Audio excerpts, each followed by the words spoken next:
Ya no soporto tener que alimentarte. Esas fueron las palabras. No las susurró, no las dijo con un matiz de lamento, las gritó. Ricardo, mi único hijo, me las arrojó a la cara en la cocina que yo mismo levanté con estas manos hace más de 50 años. La voz rebotó con un eco metálico contra los azulejos que elegí con Marta, mi difunta esposa, durante una luminosa tarde de primavera de 1972. Su mujer, Silvia, permanecía a su lado, con los brazos cruzados y una expresión que no era de sorpresa, sino de fría confirmación. Era como si las palabras de mi hijo fueran la conclusión inevitable a una discusión que llevaban manteniendo en privado desde hacía mucho tiempo, una sentencia que solo estaban esperando el momento adecuado para dictar en mi presencia. El silencio que vino después pesaba más que cualquier mueble de roble macizo que hubiera tallado a lo largo de mi vida. Un silencio denso, helado, que se adhería a las paredes y enfriaba el vapor que ascendía de mi plato. Yo no respondí. ¿Qué se le puede responder a una verdad tan desnuda y cruel? Me quedé inmóvil, con la cuchara suspendida a medio camino de mi boca, y simplemente asentí. Fue un movimiento de cabeza casi imperceptible, un gesto mínimo. En ese gesto no había derrota, aunque ellos sin duda lo interpretaron de esa manera. Había una comprensión absoluta. La dolorosa y cristalina certeza de que me había convertido en una carga, en un objeto inanimado que ocupaba un espacio y consumía recursos en el universo que había sido mi hogar. Me llamo Julián. He cumplido 82 años.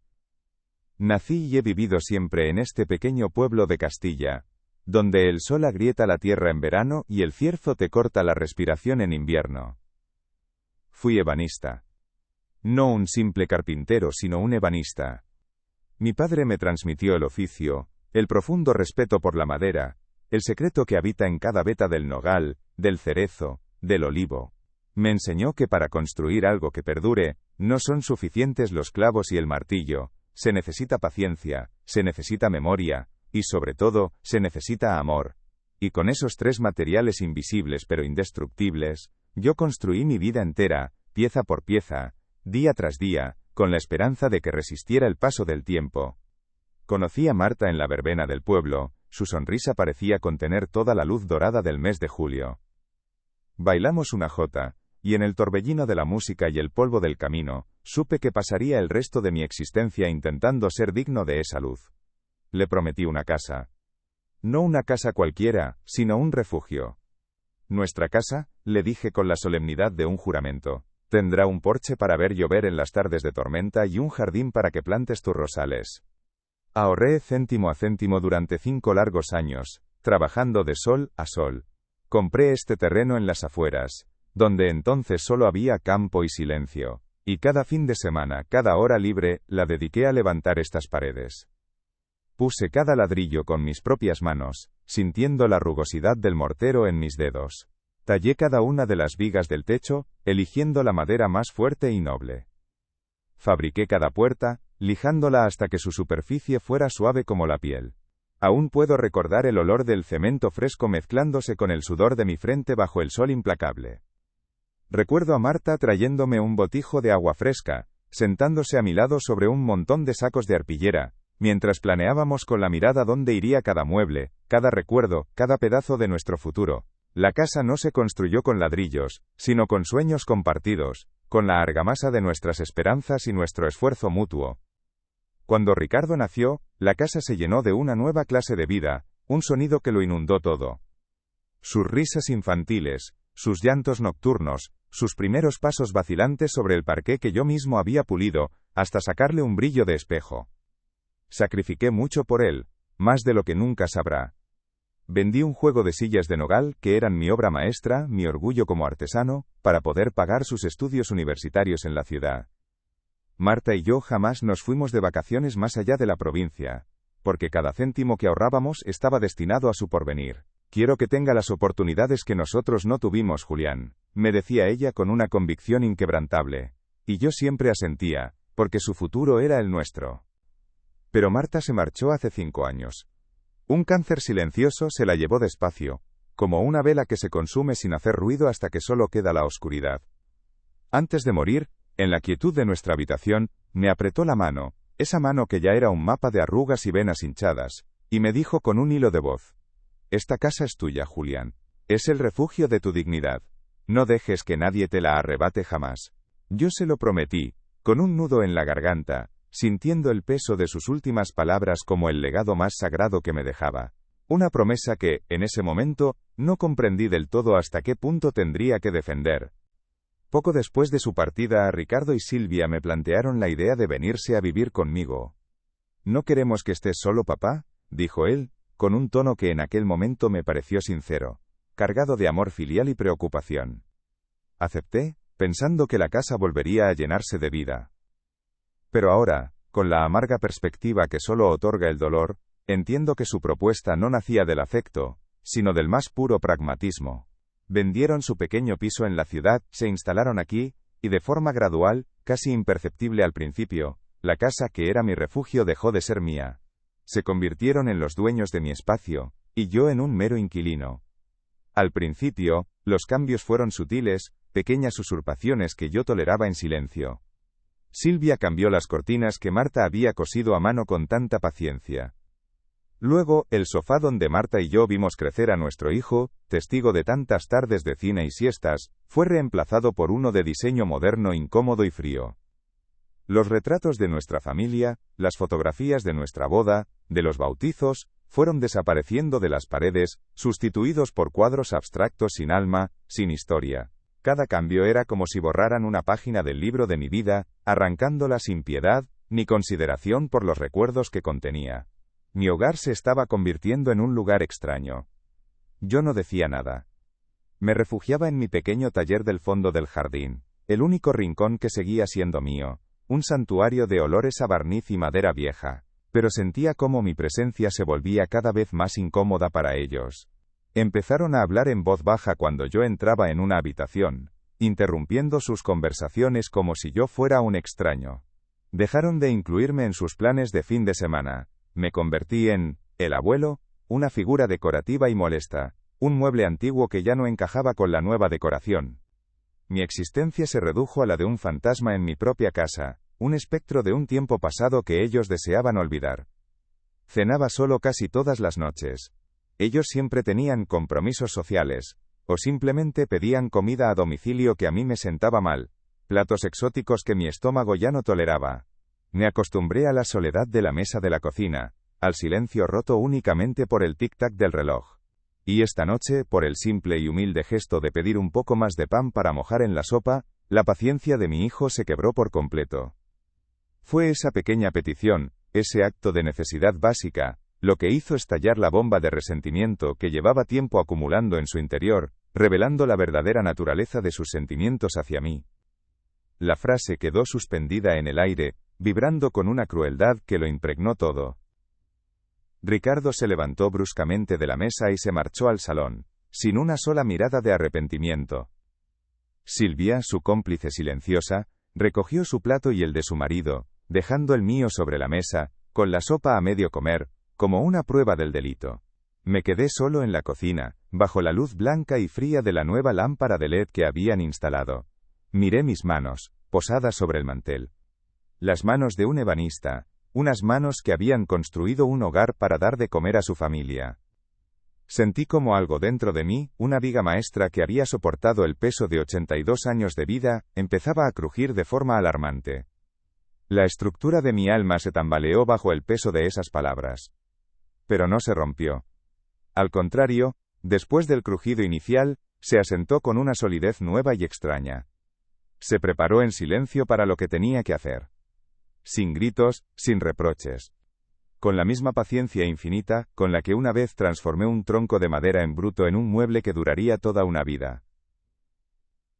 La rabia no apareció. En su lugar, nació una calma fría y decidida. Miré a mi alrededor, a las paredes de esa cocina que conocía como la palma de mi mano. Vi las pequeñas muescas en el marco de la puerta donde medíamos la altura de Ricardo cada año en su cumpleaños. Vi la ligera mancha en el techo, recuerdo de una noche vieja en la que una botella de champán se descorchó con demasiada alegría. Cada rincón guardaba una historia, un eco de la voz de Marta, una risa de mi hijo cuando aún era un niño. Y comprendí que no me estaban quitando solo un plato de comida. Me estaban despojando de mi propia historia, intentando borrar las huellas de mi existencia de los muros que yo mismo había levantado con amor. El recuerdo de Marta apareció con una nitidez abrumadora. La vi en esa misma cocina, hace tantos años, enseñando a un pequeño Ricardo a amasar galletas, con las manos y la cara cubiertas de harina, riendo a carcajadas. El contraste entre esa imagen cálida y vibrante, y la escena gélida que acababa de vivir, era un abismo insalvable. ¿En qué momento se había perdido todo? ¿Cuándo el amor se había transformado en esta fría contabilidad de gastos y molestias?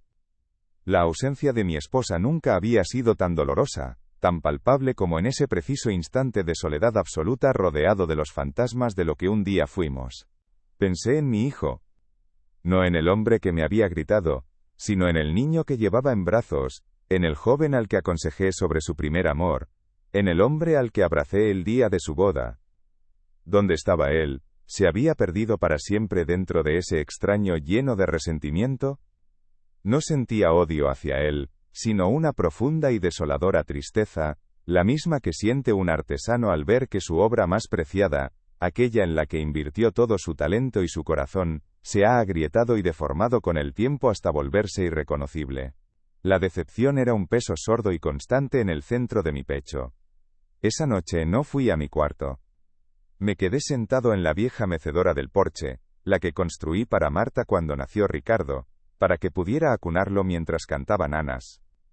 La noche era fría, pero no sentía el frío exterior. Todo el frío estaba dentro de mí. Observé las estrellas, las mismas que habíamos mirado juntos tantas noches, y tomé una decisión.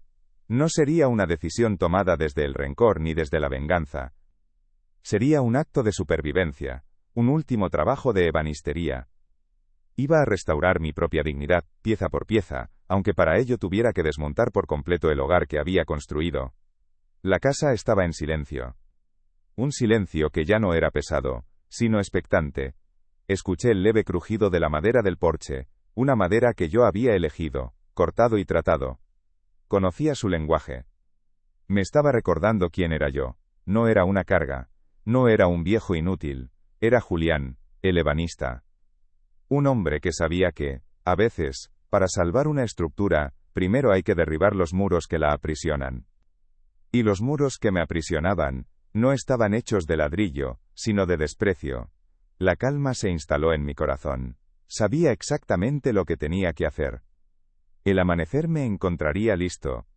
A la mañana siguiente, el aire de la casa era irrespirable, denso como el barro. Ricardo evitó mi mirada durante el desayuno, concentrándose en su teléfono móvil, como si en su pantalla se encontrara el único universo existente. Silvia, por su parte, me dedicó un buenos días que sonó a formalidad de hospital, una cortesía gélida desprovista de cualquier calor humano. Yo actué con una normalidad estudiada, una calma que no sentía pero que necesitaba proyectar. Me preparé mi café solo, como cada mañana desde que Marta no estaba, y me senté en el porche, en el viejo banco de castaño que construí para ella durante el primer verano que pasamos aquí. El sol de la mañana era tibio, pero yo sentía un frío interior que no lograba marcharse, un hielo que no era de tristeza, sino de una determinación afilada. La semana que siguió fue un ejercicio de silencio y distancia. Un abismo se había abierto en la mesa de la cocina, y ahora se extendía por cada rincón de la casa. Ya no había conversaciones forzadas ni preguntas protocolarias sobre mi salud. Simplemente me ignoraban. Me movía por las habitaciones como una sombra, un recuerdo viviente que ellos habían decidido archivar en el desván del olvido. Yo los observaba en silencio. Veía cómo planeaban su fin de semana, cómo reían con sus amigos por videollamada, cómo vivían una vida en la que yo ya no era más que un elemento del decorado. No sentía dolor, sino una extraña lucidez. Estaba viendo la verdad sin filtros, la cruda realidad de mi situación, y eso, a su manera, era liberador. El golpe de gracia, la ruptura simbólica que confirmó todas mis sospechas y solidificó mi resolución, llegó exactamente una semana después de aquella noche. Yo estaba en mi taller, el pequeño santuario al fondo del jardín, limpiando mis viejas herramientas. El olor a serrín, a barniz y a aceite de linaza era el único perfume que todavía me conectaba con mi propia identidad. La puerta se abrió de golpe, sin llamar. Era Silvia. No me miró. Entró con un metro láser en la mano y empezó a tomar medidas, apuntando el punto rojo a las paredes que habían sido testigos de mi creación. Ricardo apareció detrás de ella, con la cabeza gacha, incapaz de sostenerme la mirada, asumiendo su papel de cómplice cobarde. «Papá», empezó mi hijo, con una voz que carecía de toda convicción, un murmullo avergonzado. «Silvia necesita un espacio para su nuevo despacho. Como ahora trabaja desde casa, pues, bueno, hemos pensado que este sitio es perfecto, tiene buena luz y es independiente». Sus palabras se tropezaban, buscando una justificación que sonara razonable, pero solo conseguían resaltar la enormidad de la usurpación que estaban a punto de cometer. No era una petición, era una orden disfrazada de sugerencia, una expropiación en toda regla de mi último reducto de paz, del último metro cuadrado de mi existencia en esa casa que ya no sentía como mía, sino como un territorio ocupado por una fuerza extranjera insensible. ¿Mi taller?, pregunté, aunque la respuesta era tan evidente como el metro que ella sostenía en la mano. Mi voz sonó tranquila, casi ajena, como si estuviera hablando de un lugar que no me pertenecía.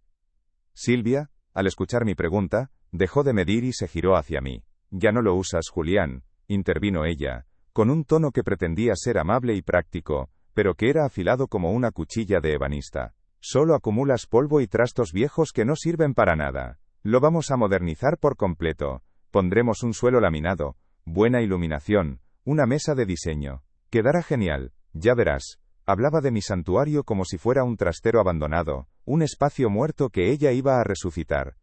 No protesté, no levanté la voz. Simplemente los observé, a los dos. Observé cómo hablaban de mis herramientas, del legado de mi padre, de los muebles que nacieron en ese pequeño espacio, como si fueran basura. Vi el brillo de la ambición en los ojos de Silvia, y la sombra de la vergüenza en los de mi hijo, y asentí. Asentí con la misma lentitud, con el mismo gesto casi imperceptible con el que había asentido en la cocina una semana antes. «Está bien», dije. Y, sin esperar a que se marcharan, empecé a recoger mis herramientas, una a una, con un cuidado ceremonial. Mis gubias, mi cepillo, el serrucho de mi padre. Las envolví en trapos viejos y las guardé en una caja de madera. Esa noche no dormí. Me senté en la oscuridad del salón, en un sillón que no era el mío, mirando los contornos de los muebles que ya no reconocía, sintiéndome un extranjero en mi propia tierra. El silencio de la casa era diferente. Ya no era un silencio de tensión, sino un silencio de profanación. Me levanté, y caminé descalzo sobre el parqué frío. Fui hasta nuestro antiguo dormitorio, al pie de la cama donde Marta y yo habíamos compartido casi 50 años de vida. Allí seguía el viejo arcón de nogal que tallé para ella como regalo de bodas. Una pieza maciza, llena de vetas que contaban historias. Era lo único que Silvia no se había atrevido a tocar, quizás por su peso, quizás por un último vestigio de respeto. Levanté la pesada tapa. El olor a madera vieja y a naftalina, el perfume de los recuerdos guardados, llenó mis pulmones. Dentro, junto con sus cartas de amor atadas con una cinta de seda y el álbum de fotos de nuestra boda, estaban todos los documentos importantes. La escritura de la casa, a mi nombre, único y absoluto propietario. El certificado de matrimonio. El testamento de Marta, donde me dejaba todo a mí, su único heredero.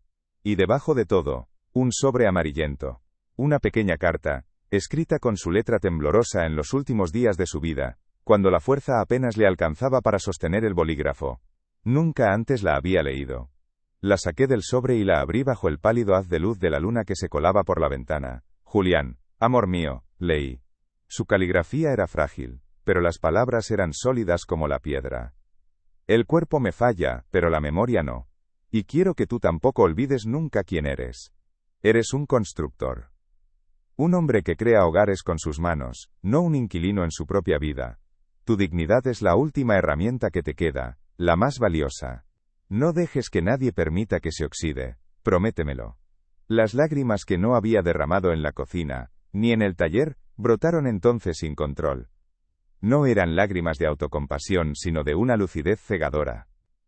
Marta me estaba hablando desde el más allá, recordándome la promesa que le hice junto a su lecho de muerte y el verdadero significado de sus últimas palabras. «Esta casa es el refugio de tu dignidad». Ahora lo entendía todo. El refugio no eran las paredes, ni el techo, ni los muebles. El refugio era la dignidad misma, y yo la había dejado deteriorarse. La había abandonado a la intemperie del desprecio y la humillación. Me sequé las lágrimas con el dorso de la mano, y sentí cómo la tristeza se transformaba en una fuerza serena, en una convicción inquebrantable. Marta no me pedía venganza. Me pedía que me honrara a mí mismo, que fuera fiel al hombre que siempre había sido. Al día siguiente, me levanté antes que nadie. Me duché, me afeité con esmero y me puse mi mejor chaqueta, la que usaba para las bodas y los bautizos, la que olía a ocasiones importantes. Me sentí como un soldado vistiéndose para su última y más decisiva batalla. Cogí el teléfono, y marqué un número que no había usado en años, un contacto guardado en mi vieja agenda de papel. Don Anselmo, buenos días. Soy Julián, el ebanista. ¿Se acuerda de mí? Necesitaría hablar con usted, si no es mucha molestia. Se trata de un asunto importante. La voz al otro lado sonó cordial y un poco sorprendida, pero no dudó ni un instante en darme una cita. Don Anselmo era un viejo notario, ya jubilado, pero su hijo, Javier, había heredado el despacho, y lo que era más importante, la ética y la rectitud de su padre. Me recibió con un abrazo cálido y sincero, un gesto que contrastaba brutalmente con la frialdad que reinaba en mi hogar. Nos sentamos en su despacho, un lugar que olía a libros viejos y a justicia.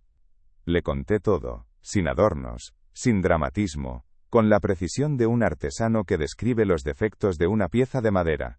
Le hablé con acento agudo de las palabras de mi hijo, de la expropiación de mi taller, de mi sensación de ser un fantasma. Él me escuchó en silencio, asintiendo con gravedad, sin interrumpirme. Cuando terminé mi relato, Javier se reclinó en su sillón de cuero y me miró fijamente a los ojos durante un largo instante. Julián, me dijo al final con una voz serena pero firme, la ley está completamente de tu parte, esta casa es tuya, y solo tuya. Puedes hacer con ella lo que consideres oportuno. Pero, más importante aún, la razón moral también lo está. Has sido víctima de un abuso emocional y de un despojo inaceptable. Hizo una pausa y luego me preguntó directamente, sin rodeos. La pregunta no es qué puedes hacer, sino qué quieres hacer, cuál es tu voluntad. Su pregunta fue como un cincel que despejaba la madera sobrante, y revelaba la forma final de mi decisión. Quiero recuperar mi dignidad, respondí sin dudarlo, con una claridad que me sorprendió a mí mismo, y quiero hacerlo sin una sola palabra más alta que la otra. Sin gritos, sin escenas, quiero hacerlo como he hecho siempre mi trabajo, con precisión, con limpieza y con un resultado final que sea justo y duradero. Javier sonrió levemente, una sonrisa de comprensión y respeto. Entendido, Julián. Entonces nos pondremos a trabajar, con paciencia y con firmeza, como un buen ebanista. Salí de aquel despacho sintiéndome más ligero, como si me hubiera quitado de encima el peso de años de silencio y resignación. El plan ya estaba en marcha. La restauración de mi vida había comenzado. Durante las siguientes semanas, me moví con un propósito silencioso, como un actor que ensaya su papel antes del estreno. Fui varias veces al despacho de Javier. El primer paso fue redactar un nuevo testamento. Fue un acto doloroso, como amputar una parte de mi propia historia, pero necesario. Dejé a Ricardo la parte legítima que por ley le correspondía, ni un céntimo más. Era un gesto que no nacía del rencor, sino de la justicia. No podía desheredarlo por completo, pero sí podía despojarlo del fruto de una vida de sacrificios, que él había demostrado no valorar en absoluto. El resto de mis ahorros y bienes, todo aquello de lo que podía disponer libremente, se lo legué a mi nieto. Leo, mi nieto de 17 años. Era el único que, en los últimos años, me miraba a los ojos cuando me hablaba. El único que a veces cuando venía de visita, se sentaba conmigo en el porche, y me preguntaba por la abuela, por mis trabajos, por mi juventud.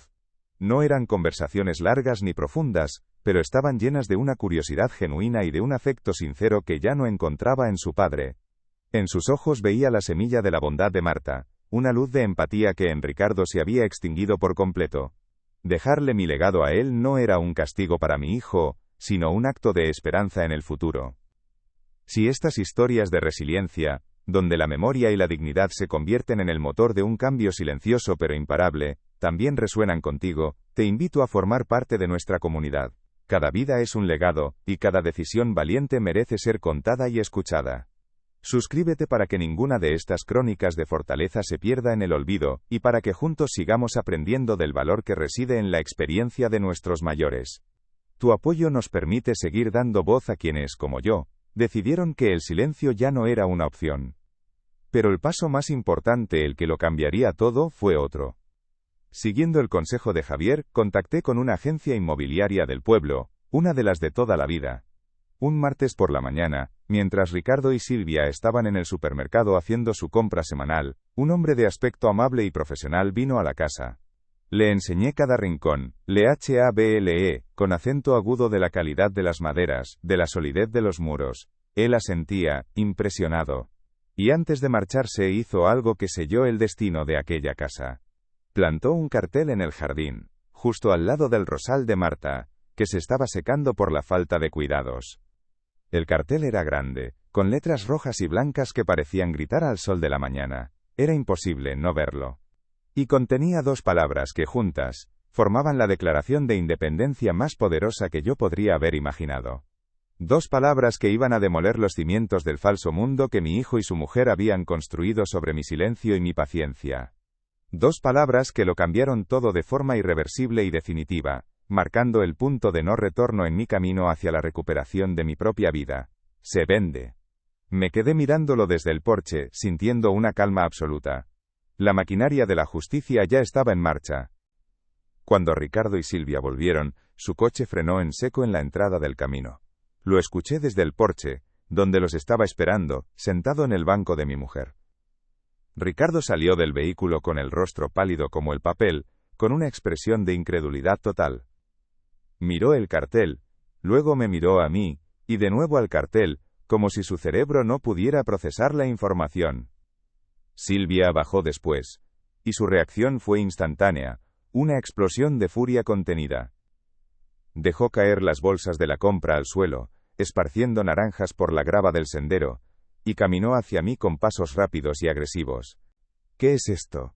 ¿Qué significa esto?, gritó Ricardo, con una voz que era una mezcla de pánico y rabia. Era la primera vez en semanas que me dirigía la palabra, y lo hacía con el mismo tono autoritario y despectivo de siempre, como si yo fuera un niño que hubiera cometido una travesura. No entendía que las reglas del juego habían cambiado para siempre. Ya no era el dueño de la situación, sino una simple pieza en un tablero que ahora controlaba yo. Su incredulidad era la prueba de hasta qué punto me había subestimado, de hasta qué punto me consideraba un ser pasivo y sin voluntad propia, un mueble más de la casa del que podían disponer a su antojo. Silvia por su parte no gritó, su ira era más fría y calculadora. Se plantó delante de mí, con las manos en las caderas, y me espetó con un veneno que no intentó disimular. No puede hacer esto, Julián. No tiene derecho. Esta es nuestra casa. Hemos invertido dinero aquí, hemos hecho reformas. No puede echarnos a la calle así como así, es usted un desagradecido. Su argumento se basaba en el dinero, en lo material, la única lógica que ella era capaz de comprender. Hablaba de la casa como una posesión adquirida, no como el hogar que yo había construido y que ellos habían usurpado con su desprecio y su falta de humanidad. Me tomé mi tiempo para responder, dejé que sus palabras se perdieran en el aire, que su histeria se estrellara contra mi calma. Luego, me levanté del banco de madera, despacio, sintiendo el peso de mis 82 años en las rodillas, pero también una ligereza en el alma que no había sentido en mucho tiempo. Me erguí todo lo que mi espalda me permitió y me sentí más alto que nunca. Los miré a los dos, a sus rostros descompuestos por la codicia y el miedo, y vi por primera vez a los extraños en los que se habían convertido. Y entonces, mi voz sonó firme, clara, como la madera de un roble centenario, sin un temblor de duda. No, Silvia, dije, mirándola directamente a los ojos, sin parpadear, esta no es vuestra casa, esta es mi casa. La levanté ladrillo a ladrillo con estas manos, cuando vosotros ni siquiera habíais nacido, y he decidido venderla. Hice una pausa, permitiendo que el peso de mis palabras se asentara en el aire denso que nos rodeaba. Vi la comprensión, y luego el pánico, dibujarse en sus caras. Y entonces pronuncié la sentencia final, el resultado de mi silenciosa deliberación, el acto de justicia que me debía a mí mismo, y a la memoria de mi esposa. Tenéis exactamente 30 días para buscar otro lugar donde vivir. Ni un día más. El silencio que siguió fue atronador, mucho más profundo y pesado que el que se había instalado en la cocina aquella noche. Pero esta vez, el silencio no era mío. Era de ellos. Un silencio lleno de su propia derrota, de la cruda realización de que habían perdido. Habían tensado la cuerda hasta romperla, y ahora se enfrentaban a las consecuencias de sus actos. El poder había cambiado de manos. No con un grito, no con una discusión, sino con un acto de voluntad serena, con una decisión irrevocable. Yo, Julián, el ebanista, el viejo inútil, había recuperado el control de mi historia, de mi casa, y sobre todo, de mi dignidad. Antes de que el mundo de Ricardo y Silvia se derrumbe por completo, si crees en el poder silencioso de una decisión justa, y en la fuerza que reside en la dignidad recuperada, te invito a suscribirte. Tu apoyo es fundamental para que podamos seguir dando voz a aquellos que, como yo, han sido silenciados durante demasiado tiempo. Acompáñanos en este viaje, y sé testigo de cómo la justicia, a veces, no hace ruido, simplemente actúa. Únete a nuestra comunidad y ayúdanos a construir un espacio donde estas historias de valor nunca dejen de ser contadas. Ellos se quedaron allí, paralizados, en medio del jardín, con las naranjas rodando a sus pies como lágrimas de una prosperidad perdida. Ya no había ira en sus rostros, solo un vacío desconcertado. Se miraron el uno al otro, buscando una respuesta que no existía, una solución a un problema que ellos mismos habían creado con su soberbia y su falta de compasión. Comprendieron, en ese instante, que el anciano sumiso al que habían estado humillando durante años había desaparecido para siempre. En su lugar había un hombre que conocía su valor, y que no estaba dispuesto a negociarlo por un plato de sopa caliente o un techo bajo el que dormir. Yo no esperé su respuesta. No había nada más que decir. Me di la vuelta con la misma calma con la que me había levantado, y volví a entrar en la casa. Cerré la puerta del porche a mi espalda, dejando fuera su mundo de materialismo y resentimiento. El sonido del pestillo al encajar en su sitio, fue como el punto final de un capítulo largo y doloroso de mi vida. Dentro, en el silencio de mi hogar recuperado, respiré hondo por primera vez en mucho tiempo. El aire ya no parecía viciado. Olía a madera, a polvo de recuerdos y sobre todo, olía a libertad.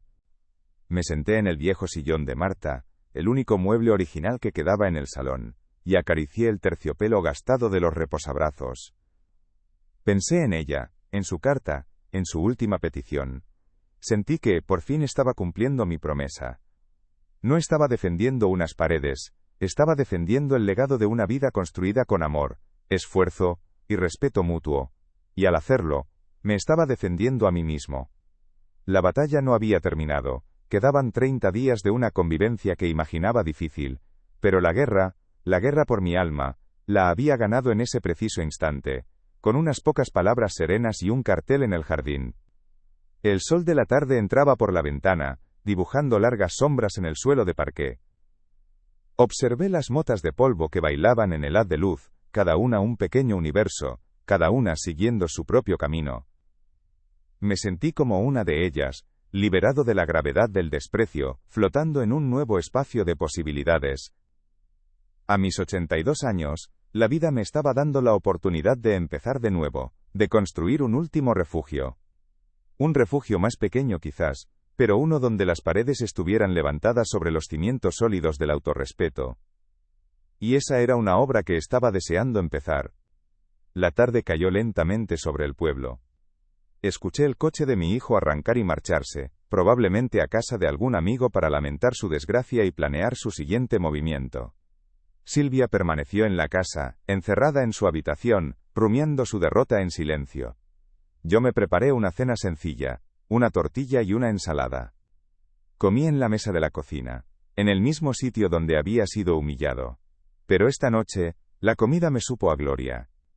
No era solo el sabor del huevo y el aceite, era el sabor de la dignidad recuperada. Cada bocado era una afirmación de mi existencia, de mi derecho a estar allí. Más tarde volví al Arcón de Nogal, saqué el álbum de fotos de nuestra boda, y lo abrí sobre mis rodillas.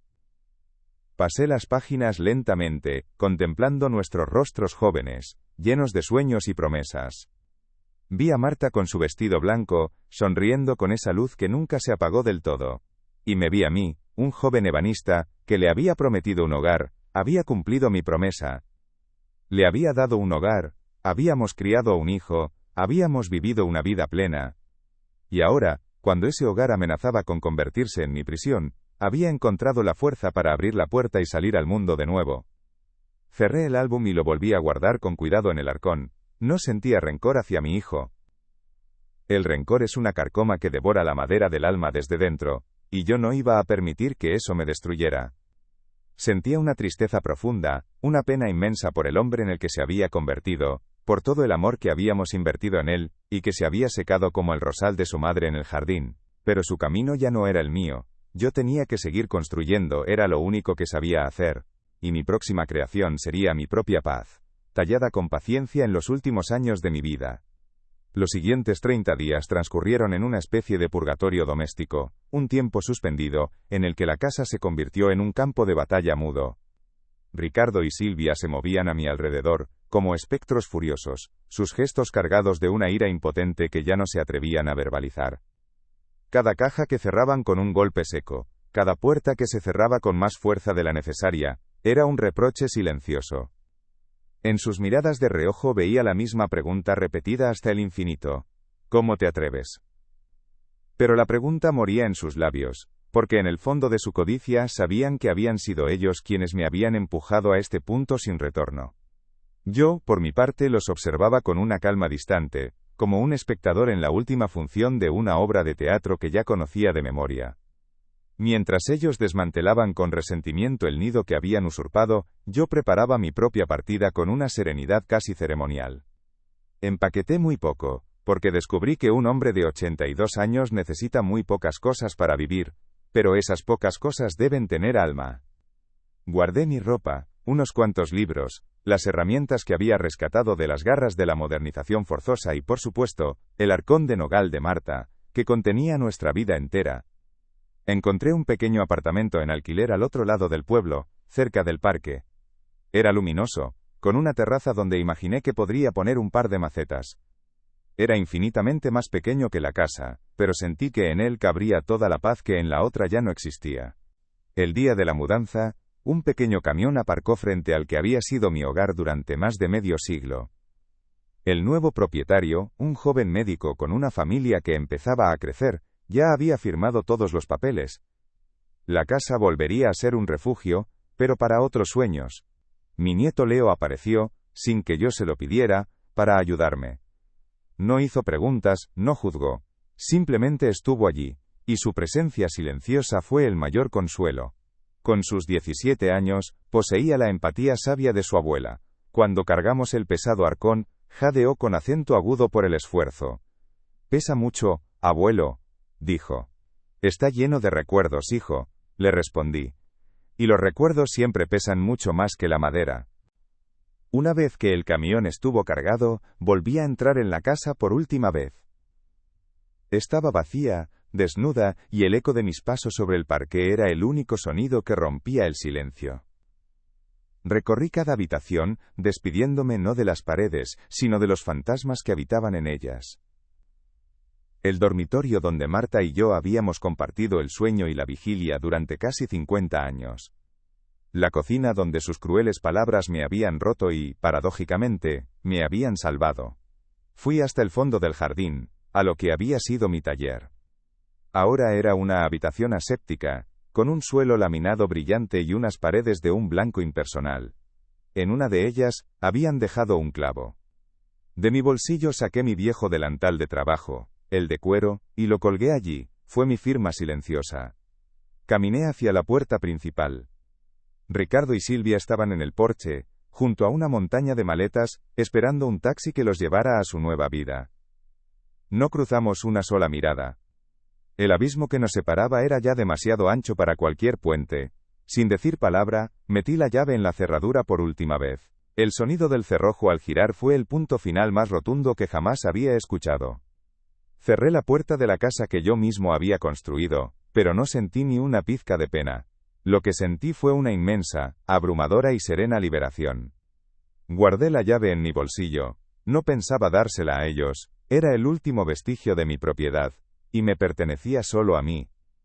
Me instalé en mi nuevo apartamento esa misma tarde, El sol entraba a raudales por la ventana del salón. Mi primer acto fue colocar el arcón de Marta en el lugar de honor, bajo esa misma ventana. Después, abrí con cuidado la caja que contenía mis herramientas y las dispuse en una pequeña estantería.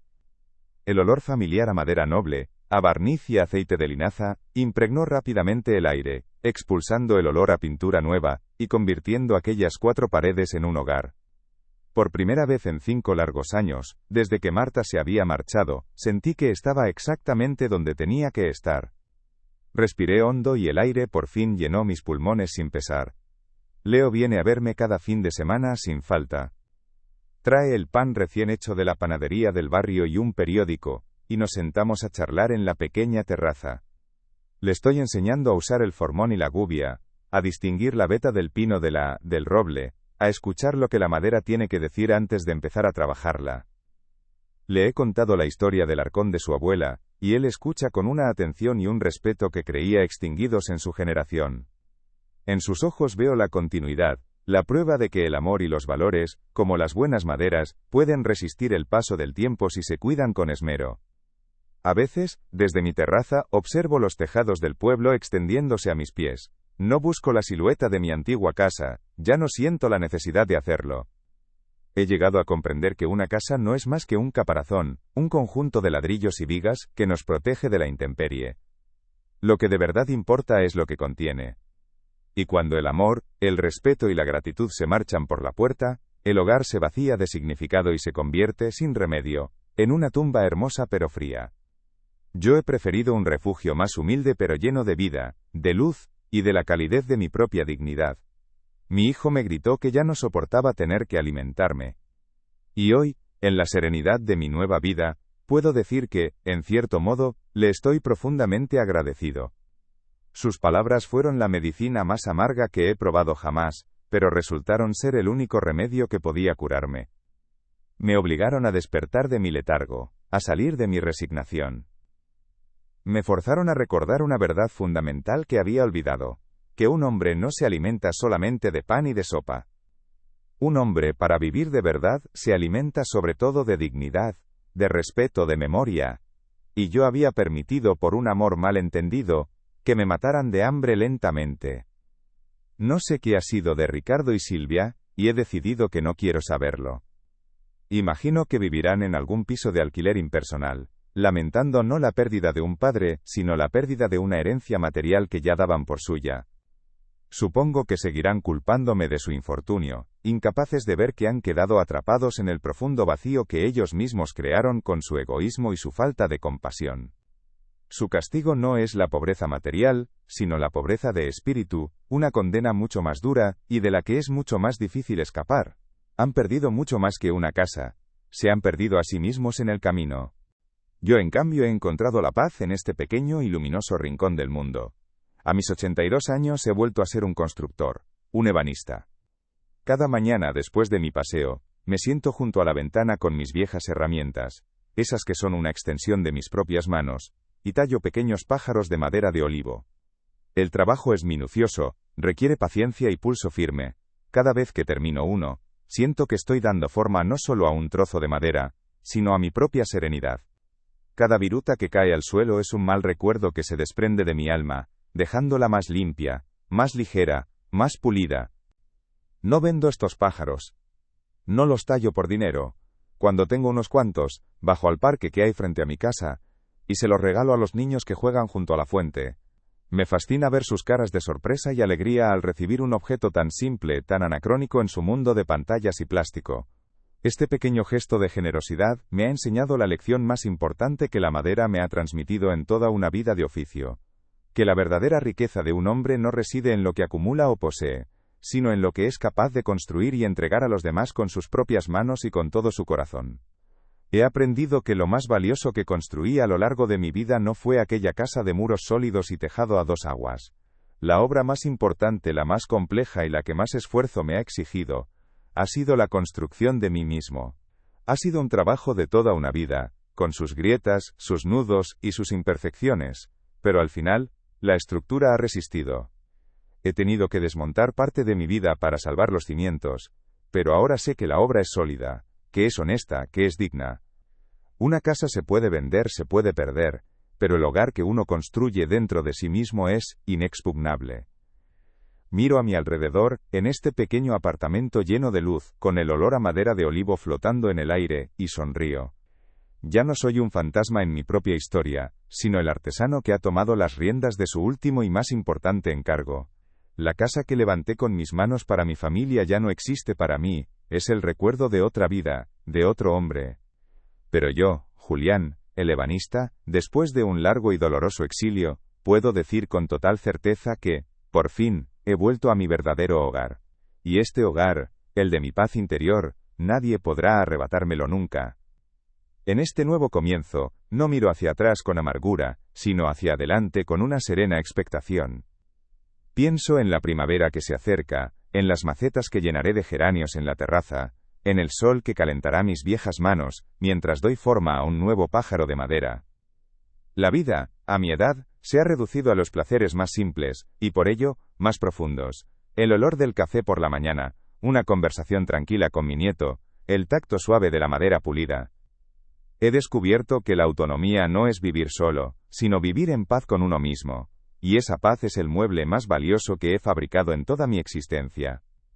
Gracias por haber acompañado a este viejo ebanista en el tramo final de su historia. Si mi viaje os ha conmovido o inspirado, si creéis que la dignidad es el pilar maestro que sostiene la vida, os invito a suscribiros a nuestro canal. Vuestro apoyo nos permite seguir dando voz a estas crónicas de resiliencia y fortaleza silenciosa. Dejadnos en los comentarios vuestras impresiones o sugerencias para futuras historias, porque cada vida es un relato que merece ser contado y escuchado. No olvidéis suscribiros para que ninguna de estas lecciones de vida se pierda en el olvido.